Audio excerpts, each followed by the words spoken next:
حکیم. اب جو ہے اس سے آگے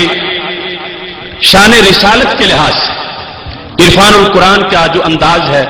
وہ بھی قابل اعتراض ہے. اس سلسلہ میں چند باتیں آپ کے سامنے عرض کروں گا. مشہور آیت ہے سورہ نساء کی آیت نمبر 64. وَلَوْ أَنَّهُمْ إِذْ ظَلَمُوا أَنفُسَهُمْ جَاءُوكَ فَاسْتَغْفَرُوا اللَّهَ وَاسْتَغْفَرَ لَهُمُ الرَّسُولُ لَوَجَدُوا اللَّهَ تَوَّابًا رَحِيمًا. اس کا ترجمہ اور یہ بھی کوئی معمولی بات نہیں، بہت بڑی بات ہے. ترجمہ کے لحاظ سے یہاں پر چند چیزیں میں آپ کے سامنے رکھوں گا اور پتہ چلے گا کہ کنز الایمان واقعی کنز الایمان ہے. یہاں پر دوسرے لوگوں کے ترجمے پہلے سنو. شاہ عبد القادر دہلوی کا ترجمہ. اور اگر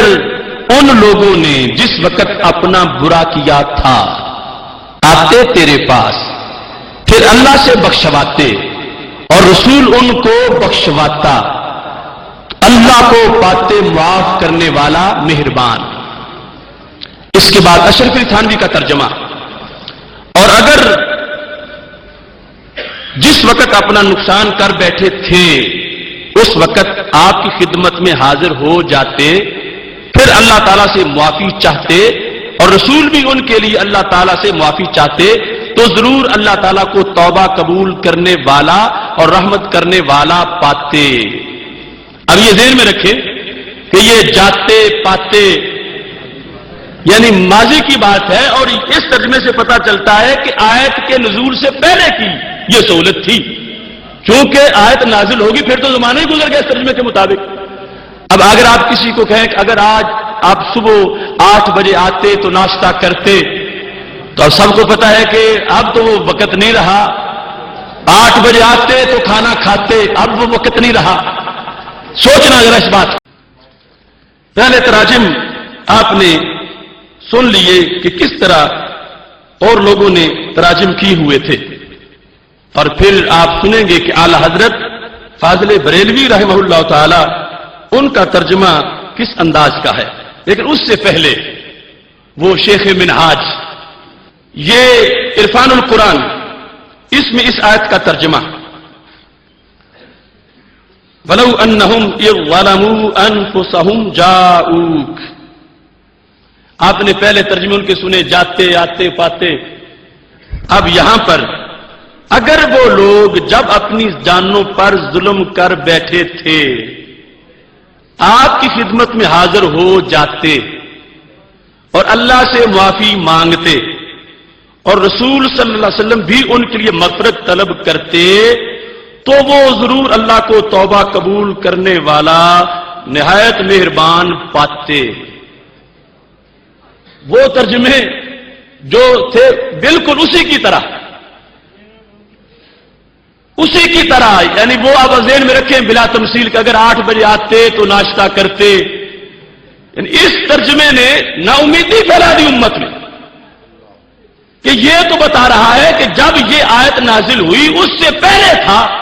کہ کوئی ظلم کر بیٹھا تھا تو آتا اور اس کو بھیک مل جاتی. تو ظاہری حیات جو ہے میرے محبوب علیہ الصلوۃ والسلام کی اس کے اندر بھی ایسی گنجائش یہ ترجمہ نہیں دے رہا شیخ منہاج کا. بعد از مثال تو بات ہی بڑی دور ہے. جلالی صاحب نے آتے جاتے اور پاتے کی گردان سنا کر دیوبندی اہل حدیث اور شیخ الاسلام ڈاکٹر محمد طاہر القادری مدہ ذل العالی کے تراجم کو آقا پاک صلی اللہ علیہ وآلہ وسلم کا بے ادب ثابت فرما دیا اور لوگوں کو خوب گمراہ کیا. مگر جلالی صاحب نے باقی اہل سنت کے تراجم پیش کیوں نہیں کیے؟ اسی میں جلالی صاحب کا دجل و فریب چھپا ہے. اگر جلالی صاحب وہ تراجم پیش فرماتے تو اپنے من میں چھپی بغض و حسد کی غلاظت نہ نکال سکتے. سب سے پہلے امام جلال الدین سیوطی رحمۃ اللہ علیہ کی تفسیر جو 911 ہجری سے پہلے لکھی گئی در منصور دیکھیے کہ کیا اس میں آتے جاتے اور پاتے کے الفاظ ہیں. اور اگر یہ لوگ جب ظلم کر بیٹھے تھے اپنے آپ پر حاضر ہوتے آپ کے پاس اور مغفرت طلب کرتے اللہ تعالیٰ سے، نیز مغفرت طلب کرتا ان کے لیے رسول کریم بھی، تو وہ ضرور پاتے اللہ تعالیٰ کو بہت توبہ قبول فرمانے والا، نہایت رحم کرنے والا۔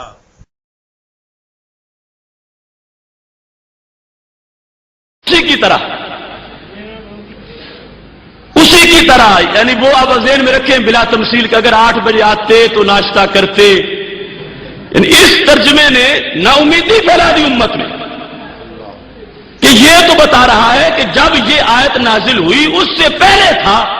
کہ کوئی ظلم کر بیٹھا تھا تو آتا اور اس کو بھیک مل جاتی، تو ظاہری حیات جو ہے میرے محبوب علیہ الصلوۃ والسلام کی، اس کے اندر بھی ایسی گنجائش یہ ترجمہ نہیں دے رہا شیخ منہاج کا بعد از وصال، تو بات ہی بڑی دور ہے۔ اور اگر یہ لوگ جب ظلم کر بیٹھے تھے اپنے آپ پر حاضر ہوتے آپ کے پاس اور مغفرت طلب کرتے اللہ تعالیٰ سے، نیز مغفرت طلب کرتا ان کے لیے رسول کریم بھی، تو وہ ضرور پاتے اللہ تعالیٰ کو بہت توبہ قبول فرمانے والا، نہایت رحم فرمانے والا۔ اسی کی طرح یعنی وہ آپ ذہن میں رکھیں بلا تمثیل کہ اگر 8 بجے آتے تو ناشتہ کرتے، یعنی اس ترجمے نے نا امیدی پھیلا دی امت میں کہ یہ تو بتا رہا ہے کہ جب یہ آیت نازل ہوئی اس سے پہلے تھا کہ کوئی ظلم کر بیٹھا تھا تو آتا اور اس کو بھیک مل جاتی، تو ظاہری حیات جو ہے میرے محبوب علیہ الصلوۃ والسلام کی، اس کے اندر بھی ایسی گنجائش یہ ترجمہ نہیں دے رہا شیخ منہاج کا بعد از وصال، تو بات ہی بڑی دور ہے۔ اور اگر یہ لوگ جب ظلم کر بیٹھے تھے اپنے آپ پر حاضر ہوتے آپ کے پاس اور مغفرت طلب کرتے اللہ تعالیٰ سے، نیز مغفرت طلب کرتا ان کے لیے رسول کریم بھی، تو وہ ضرور پاتے اللہ تعالیٰ کو بہت توبہ قبول فرمانے والا، نہایت رحم فرمانے والا۔ اسی کی طرح یعنی وہ آپ ذہن میں رکھیں بلا تمثیل کہ اگر 8 بجے آتے تو ناشتہ کرتے، یعنی اس ترجمے نے نا امیدی پھیلا دی امت میں کہ یہ تو بتا رہا ہے کہ جب یہ آیت نازل ہوئی اس سے پہلے تھا کہ کوئی ظلم کر بیٹھا تھا تو آتا اور اس کو بھیک مل جاتی، تو ظاہری حیات جو ہے میرے محبوب علیہ الصلوۃ والسلام کی، اس کے اندر بھی ایسی گنجائش یہ ترجمہ نہیں دے رہا شیخ منہاج کا بعد از وصال، تو بات ہی بڑی دور ہے۔ اور جب یہ اپنی جانوں پر ظلم کر بیٹھے تھے تو یہ آپ کے پاس آ جاتے، پھر اللہ سے مغفرت طلب کرتے اور رسول بھی ان کے لیے استغفار کرتے، تو یہ ضرور اللہ کو بہت توبہ قبول کرنے والا، بے حد رحم فرمانے والا پاتے۔ اسی کی طرح یعنی وہ آپ ذہن میں رکھیں بلا تمثیل کہ اگر 8 بجے آتے تو ناشتہ کرتے، یعنی اس ترجمے نے نا امیدی پھیلا دی امت میں